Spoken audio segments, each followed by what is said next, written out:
the practitioner was digging through a closet and found one of the devices we had just bought company-wide.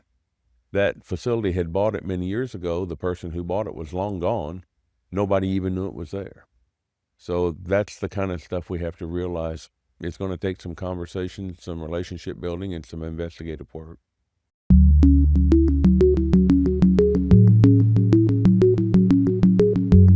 You've said that buying solutions is the easy part. It's getting them to deliver value that's hard. Can you share a specific moment in your career where that gap between promise and reality hit hardest?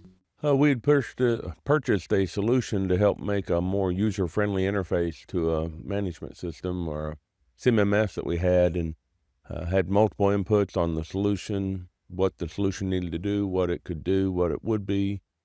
So ran into significant issues on the implementation because the assumed IT structure of the company selling the solution didn't match the reality of the IT structure within the company. Became a very problematic implementation, which caused a lot of frustration.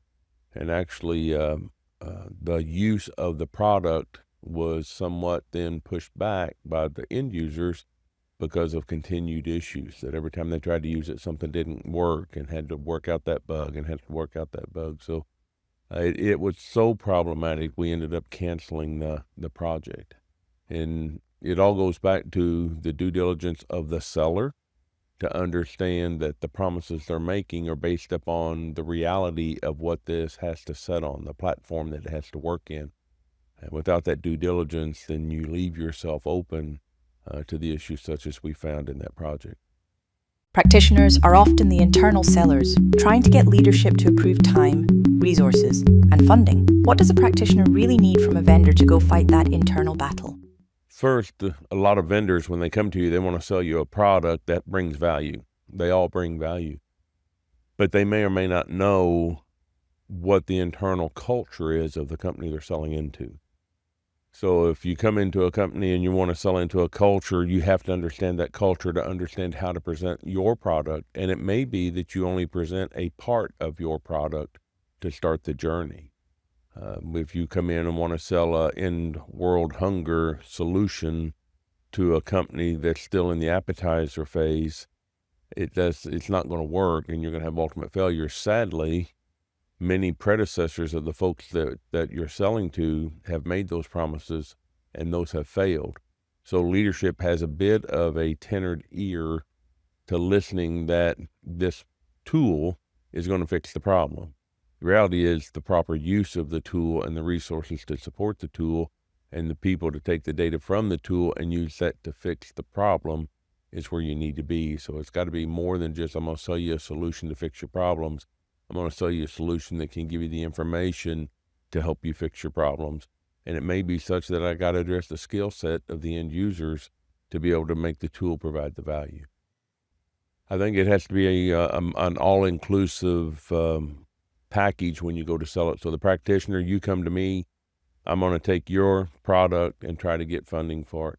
Getting funding for the solution, it's not that it's easy, but it's the easiest part of the chain. The problem part becomes helping understand what the total resource demand is going to be for that product. So you bring me a computer-based solution, sounds great. We can load it on Windows 11, life as well. Oh, wait, now the IT group has to certify that it's not going to bring in an opportunity for a hacker to be able to get into our system. And as much as we dislike corporate IT groups, they got a very strong mission, and we need to respect that because none of us want to be hacked. But then past that, there's administration of the software, there's configuration of the software, somebody has to own the decisions in the software.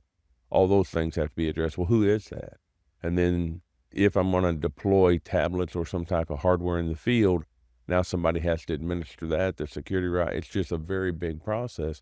So when you bring a solution in and you go to sell it, the practitioner may only look at, hey, you told me we could implement it overnight. Reality is I've got some folks I've got to train. I've got some folks I've got to be willing to use it and see the value. So my recommendation is do it in a pilot area first. So don't try to do a company-wide or a plant-wide. Just go to a pilot area. Go to an area where it's got the biggest chance for success.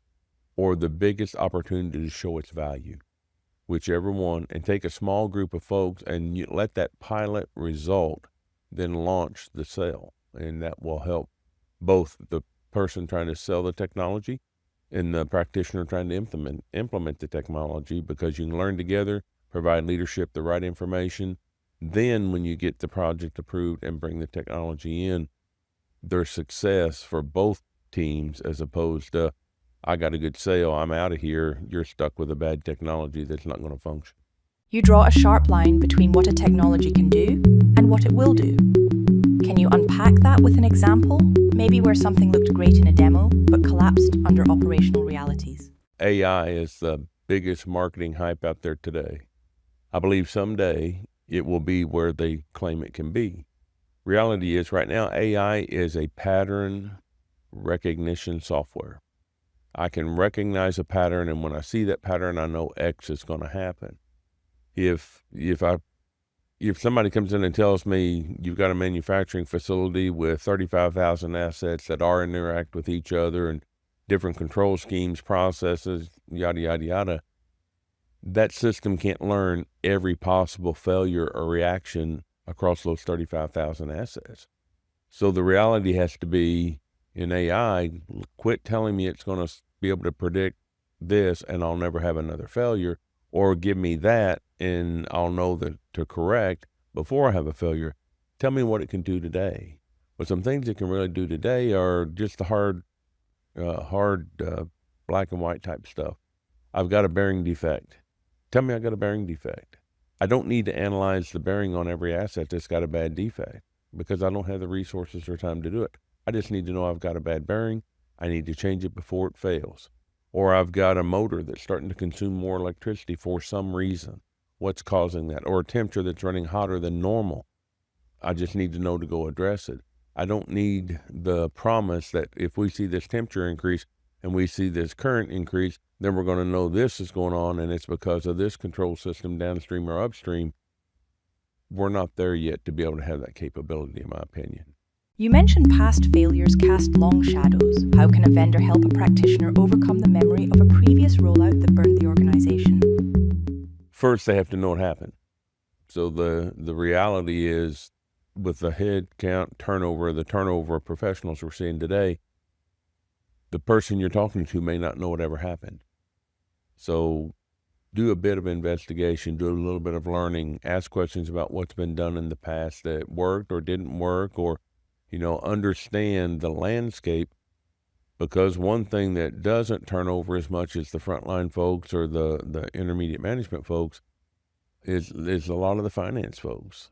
And those finance folks will say, hey, wait a minute, you're asking for funding for this, but didn't we just buy this 6 years ago? Because they don't know X, Y, or Z. They just know you're saying it'll do X. Well, I've got 3 descriptions over here on previous projects where we bought X, and why are we buying another one? And that's what they need to do. So that investigative, that relationship building, and that practitioner may have to go ask somebody that's been in their position before but is now in a new position. Let's have that discussion up front. Everybody wants the stuff we buy to work. Everybody who sells the stuff that can make us better know it works, but they know it works more in a clean environment. We're trying to install it in a manufacturing environment that is not lab quality, all systems up to date, all software at the highest version. So we have to really recognize what's there. And, in the past, I had a situation where we bought a technology to test electrical circuits. And so we were rolling this technology out, and one of the facilities, the practitioner was digging through a closet and found one of the devices that we had just bought company-wide. That facility had bought it many years ago. The person who bought it was long gone. Nobody even knew it was there. So that's the kind of stuff we have to realize. It's going to take some conversation, some relationship building, and some investigative work. You've had a long and respected career in reliability. When you look back, what moments stand out as real wins, where the right solution, the right people, and the right mindset came together? I'd say our initial win that helped us start to realize, first, we didn't know what we didn't know, and secondly, maybe didn't understand at the right level what we needed to know. It was in our electrical transformer, health and monitoring and maintenance system. And numbers escape me, I think we had an excess of 900 oil field transformers across the company. And, at one time we had over 200 of those that were telling us they were in distress. We didn't really recognize that distress was as serious as it was. So SD Myers met with us. They actually forwarded the work to help project the future cost of getting that fixed, getting it remedied.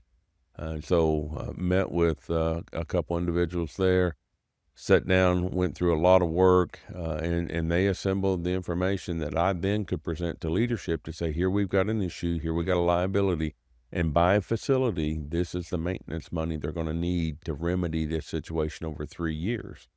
And but very successful. In fact, I just got a report today from one of my past sites.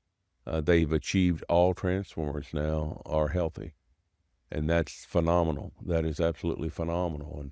And so it shows what can happen in that partnership, that if the vendor's willing to go a little bit farther than they normally do in just the sell, they can help that implementation be tremendously successful. Red Talks features voices driving safety, reliability, and innovation forward in the industrial world. If your work challenges the status quo, we'd like to hear from you. Learn more at redtalk.com/about.